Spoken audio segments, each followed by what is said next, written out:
Hey everyone, this is Mike, and today we're here with another unboxing. This is hot off the presses. I don't know if you can smell the ink, but it is just drying. This landed in my mailbox about an hour ago, and this is A Victory Waits from Multi-Man Publishing, Operation Barbarossa, 1941. So let's take a look at the back here. This game covers, and I'll zoom in a little bit so we can see the map sample here. This game covers Operation Barbarossa on 3 separate maps, which I'm assuming when we open it up we're going to see like an Army Group North, Center, South type situation. And then of course a big linking game. We have, this is Army Group North. These look like shaded deployment zones, so it'll be interesting to see once we open up the game here. But this is from Japanese designer Tetsuya Nakamura, who created A Victory Lost, which I believe is the same or similar system for the Battle of Smolensk. Fire in the Sky, which was just reprinted by, or released in a revised version by Phalanx Games, I think it was, which I picked up but have not played, which is probably true of 75% of my collection. So Most Dangerous Time and What Price Glory. Let's see. These were actually, and I think this is also true of A Victory Lost, were originally published as magazine games, but are reprinted in a wider release here. This game, you can play, it's rated highly for solitaire, but there are special rules to accommodate up to 8 players, which would be interesting, but you can kind of see how you could get away with like 3 Axis players, 3 Soviet players, that kind of thing. So let's take a look, flip it back over, and we'll see what's inside. Alright, so we have our table of contents, and if you've watched one of my unboxing videos before, you'll always know that I always say this, which is no, thank you, Multi-Man Publishing, we appreciate it. So there's that. Alright, first up, we have our, let's see if this is a rule book. Yep, this is our rule book. We have color examples, glossy print, or glossy finish. Looks to be about 14 pages. Relatively simple rules. We have a picture of the maps here. So Army Group South, Center, and North. And I'm wondering if there's like some sort of like distortion with the scales, or if it works out where if you want to play Center you have to use parts of 2 maps. We'll see. And then we have terrain effects chart. And one of the things I really appreciate about a color terrain effects chart is there's no squinting, you know, and saying, oh, is that forest or is that heavy forest, you know? Is that rough or is that mountain, you know? Having the color examples really help, right? See, perfect example, light woods versus heavy woods, right? We have a color example so it's easy to tell. Okay. Charts and tables. So this is a single sheet, double-sided, with another copy of the terrain effects chart, which is nice, that it's in multiple places. And this is a pretty simple combat results table there. It's pretty straightforward. Let's see. This will be interesting to dig into because I don't see like any shifts or anything listed there, so I wonder if it's just straight up attack and defense strength. Probably not, but anyway, maybe that information is somewhere else. So here we have our first map. move this box out of the way for just a second. And we'll unfold it ever so carefully. Alright, and it looks like I pulled Army Group South. Of course, it's difficult to tell because this is upside down. Oh, yes. Alright. So let's take a closer look over here. Alright. So, there's Lvov. These are, I think, the Carpathian Mountains. I'm not great with geography, but bits of Hungary, and then, like, follow my hand off screen. Down there is Romania. And we can see, again, we have the setups in the formations listed. 1st Panzer Grenadier, Army Group South.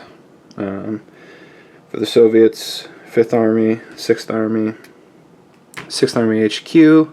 It looks like a lot of unit setups are actually just printed on the map. Over here we have Kiev, and I'm really sorry that I set this up upside down. Try not to do that with the next map. And then down over here you can see the Romanian sector setup. Okay. One game I did pick up recently was the Army Group Center reprint from the GMT Games East Front series, but that is a much more complex game, so I haven't really gotten into that one yet. All in good time. So here we have our first counter sheet.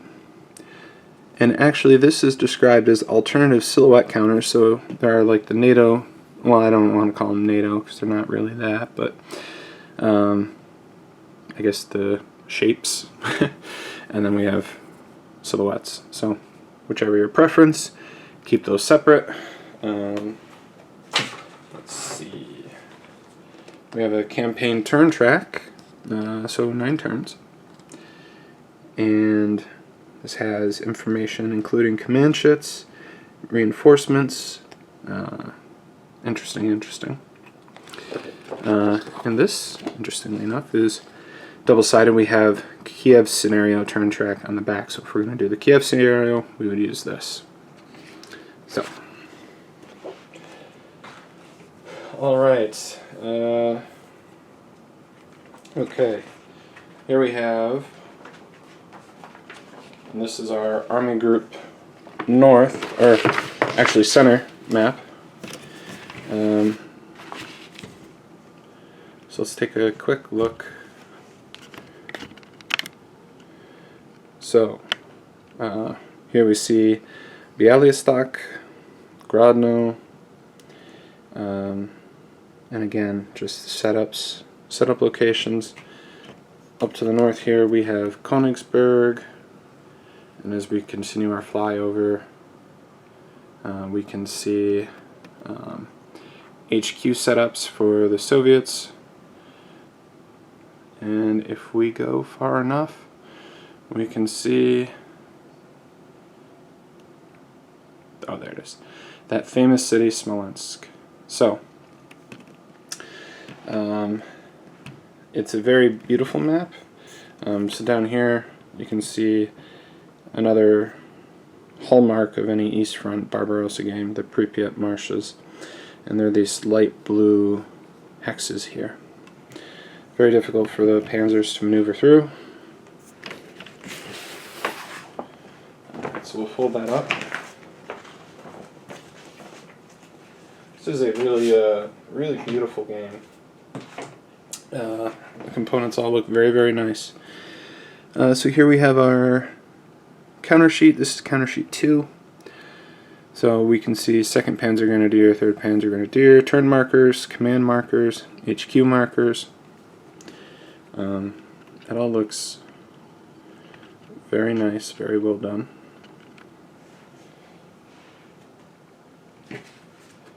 Alright.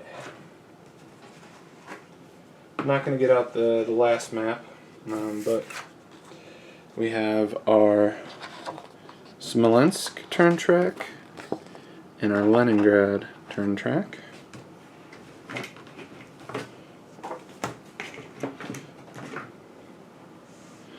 And then we have our final sheet of counters. And then a second copy of the Player 8 card. So this chart is printed twice, so you could hand one off to the Axis and one to the Soviets. Terrain effects table is actually printed in 3 different places now. So that information is everywhere. And at the very bottom we find a single blue die. I have a bunch of MMP dice here, so I have a nice red die to pair with that for the Soviets. Alright, let's box her back up, and while we're doing that, I will give you some final thoughts here. So, Multi-Man Publishing, I think they make a lot of my favorite games.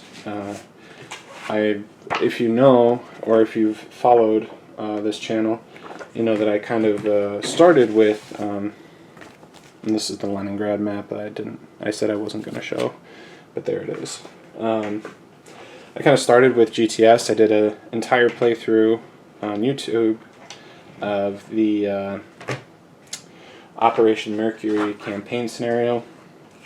I really enjoy the Great Campaigns of the American Civil War system.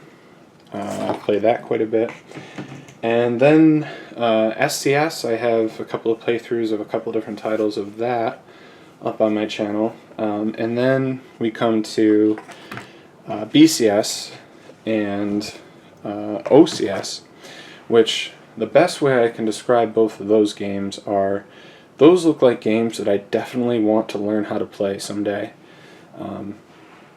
But they escaped me. So here we are at the end. So we are all set up. I hope you enjoyed this look at A Victory Awaits. I certainly enjoyed showing it to you. So I hope to get this one to the table very soon. And if you enjoyed this unboxing, let me know. Any thoughts, comments, let me know. If not, we'll see you around. Thanks for watching. This is Mike, and have a very nice day. Bye.